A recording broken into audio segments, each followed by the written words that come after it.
Hello hi दोस्तों, कैसे हो। आशा करता हूँ कि बहुत ही शानदार हो, जानदार हो और अपनी स्टडी बहुत ही अच्छी तरीके से कर रहे हो। आज हम स्टार्ट करने जा रहे हैं माता पिता का सपना सीरीज 23 और आज तारीख हो चुकी है 22 सितंबर 2023 और मोटिवेशन कोड की ओर हम आगे बढ़ते हैं। गुरु केवल आपको शिक्षा दे सकता है, उसका उपयोग कैसे करना है ये आपके ऊपर निर्भर है। यानी गुरु ओनली फॉर आपको शिक्षा दे सकता है, उसका उपयोग कैसे करते हो, आप अच्छे कार्य के अंदर करते हो, अच्छे तरीके से करते हो या बुरे तरीके से करते हो, वो सब आपके ऊपर निर्भर है। Question number 1, global crypto adoption index 23 में किसे शीर्ष स्थान मिला है। तो ये भी शीर्ष स्थान हाल ही में अपने देश भारत को मिला है। ये आप देख सकते हो, पहले स्थान पर भारत है, सेकंड स्थान पर नाइजीरिया है और थर्ड स्थान पर वियतनाम है, फोर्थ स्थान पर यूनाइटेड स्टेट है और 5 स्थान पर यूक्रेन है।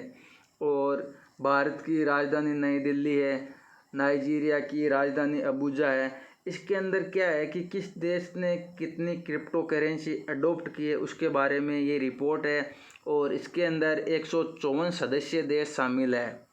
क्वेश्चन नंबर 2, हाल ही में यूनेस्को की विश्व धरोहर सूची में शामिल होने वाला 41वां भारतीय स्थल कौन सा है। तो ये 41वां भारतीय स्थल शांति निकेतन है और 42वां भी हाल ही में शामिल हुआ है। ये 42वां है होयसडा मंदिर कर्नाटक का है, ये भी हाल ही में शामिल हुआ है। और ये जो शांति निकेतन है इसकी स्थापना 1901 में गुरु रविंद्रनाथ टैगोर ने की थी। पश्चिम बंगाल में ये स्थित है और एकमात्र जो लिविंग हेरिटेज है ये विश्व भारती विश्वविद्यालय है।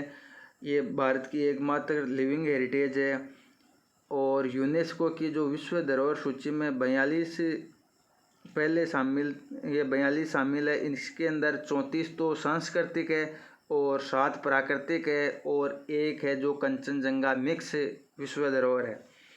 जैसे शहरों के अंदर बात आती है तो शहरों के अंदर इन यूनेस्को के अंदर शामिल हो रखे शहर है। पहला शहर अहमदाबाद है जो 2019 के अंदर शामिल हुआ था और दूसरा शहर जयपुर है जो 2021 के अंदर शामिल हुआ है। और ये आप देख सकते हो जो कि शांति निकेतन है। क्वेश्चन नंबर 3, प्रतिवर्ष विश्व बांस दिवस कब मनाया जाता है।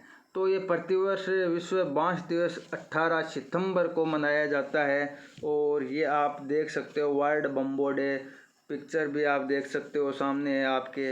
ये क्या है, इसको ग्रास गोल्ड भी बोलते हैं, जो बम्बू डे है इसको ग्रास गोल्ड भी बोलते हैं। सबसे तेज़ी से बढ़ने वाली ये घास है, पर्यावरण हितैषी है, ये मजबूत है, लचीला है और तेज़ी से विकास करता है। और इसका जो मुख्यालय है जो ये आपके WBO है, इसका मुख्यालय एंटबर्ग बेल्जियम में स्थित है। हाल ही में भारत में होने वाली पहली MotoGP रेस के शीर्ष प्रायोजन अधिकार किसे मिले हैं। तो ये अभी अधिकार इंडियन ऑयल को मिले हैं।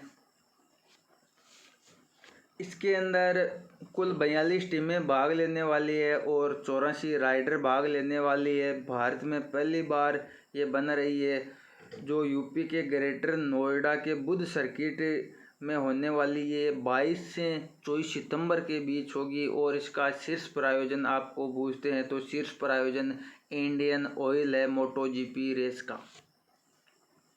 क्वेश्चन नंबर 5 की ओर आगे बढ़ते हैं। हाल ही में वित्तीय समावेशन सेवाओं को बढ़ाने के लिए IB 7 पहल किसने लॉन्च की है। तो ये भी हाल ही में इंडियन बैंक ने IB 7 पहल लॉन्च की है।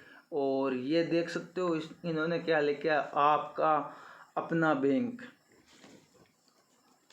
तो ये क्या है कि इसका जो स्थापना हुई थी इंडियन बैंक की, इसकी स्थापना चेन्नई में हुई थी 1907 के अंदर और इनका उद्देश्य ये बैंकिंग सेवाओं को बेहतर बनाना और ग्राहकों की जो सेवाएं हैं उससे सेवाओं से ग्राहक को संतुष्ट करना। जो इंडियन बैंक सर्विस दे रहा है उन सेवाओं से ग्राहकों को संतुष्ट करना इनका उद्देश्य है। क्वेश्चन नंबर 6 जो कि हाल ही में प्रवर्तक निर्देशालय का अंतरिम निर्देशक किसे नियुक्त किया गया है? तो अभी प्रवर्तक निर्देशालय का अंतरिम निर्देशक नियुक्त किया गया है, ये राहुल नवीन को नियुक्त किया गया है। जो कि सुप्रीम कोर्ट का एक निर्णय आया था कि CBI प्लस ED के निर्देशक का कार्यकाल है 5 वर्ष से अधिक नहीं हो सकता। ये निर्णय अभी हाल ही में 15 सितंबर जो 15 सितंबर गई है इसको निर्णय आया था रात को 12 बजे, और इसके अंदर बोल दिया कि अब जो संजय कुमार ED प्रवर्तक निर्देशक है वो नहीं रहेंगे, उनके स्थान पर राहुल नवीन को नियुक्त कर दिया है।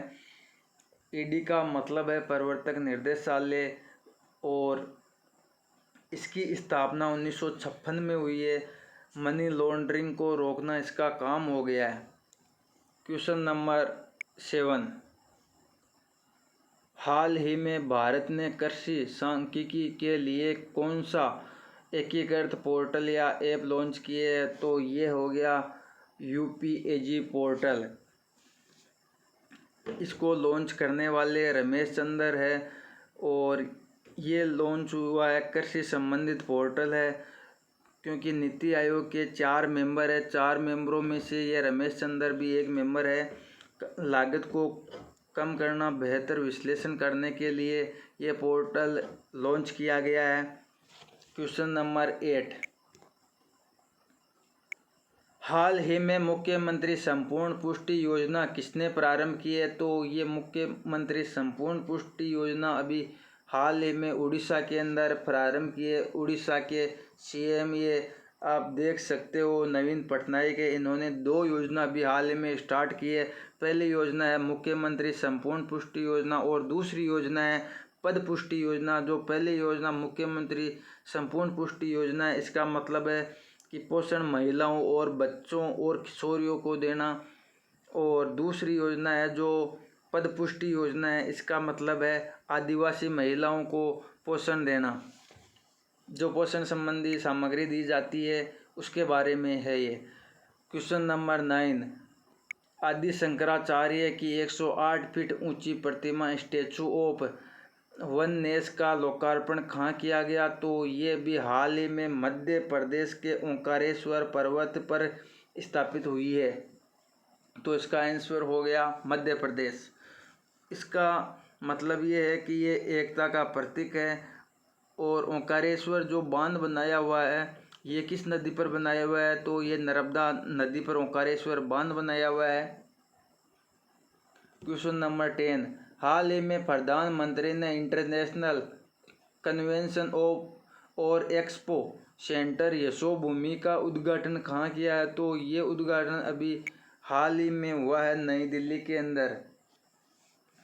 एक सेकंड, नई दिल्ली के अंदर ये उद्घाटन हुआ है, नई दिल्ली के द्वारका के अंदर। इसका जैसे कि अंतर्राष्ट्रीय मीटिंग के लिए इसको बनाया जाएगा और इसमें 15 कन्वेंशन रूम है।